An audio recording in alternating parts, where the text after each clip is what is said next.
He's really committed, I think, to making it perfect, or making it as perfect as possible and not taking any shortcuts. So it wasn't about getting the job done. I mean, it's very cliche to say, not about getting the job done, but getting it done well.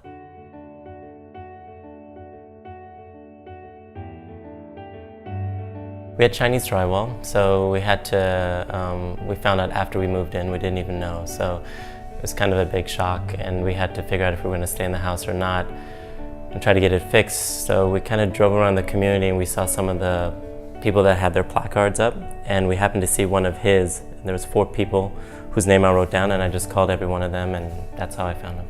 His outline, his job proposal was 15 or 20 pages long. I mean, it was to the week, if not to the half week, of what the milestones were and what needed to happen.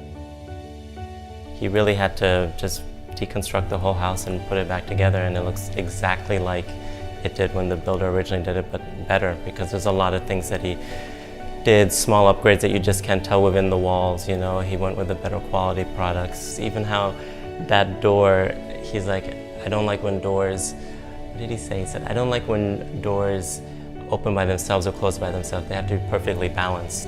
And some of the doors weren't balanced, you know, like this was the one that really caught his attention, and so all the doors are balanced. We could communicate with him all the time, whether it was by phone or by text.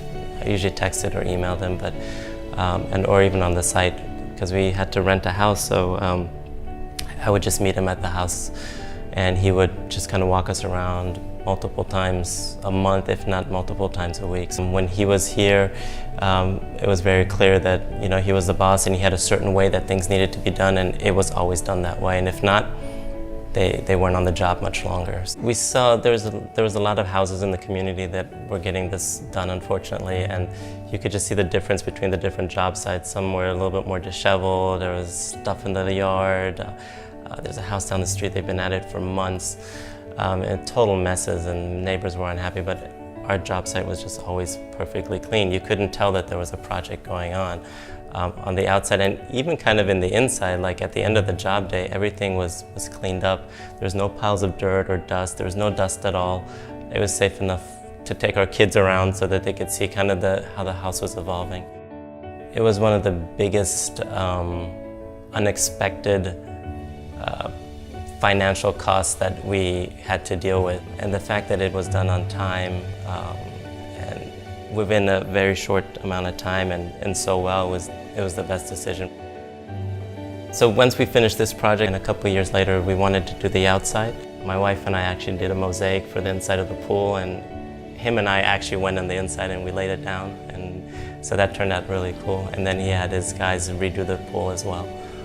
But that was another thing where he was so detail-oriented for how the pavers needed to be and how the water needed to flow off. Because we had flooding problems in the past, so he listened to that and he kind of redesigned a plan so that the water would not flood anymore. I would definitely recommend him, and I have recommended him, I continue to recommend him. And people I've talked to who have interviewed him regret not having gone with him because they went with somebody else and then they have all these problems, and I have a lot of told you so moments.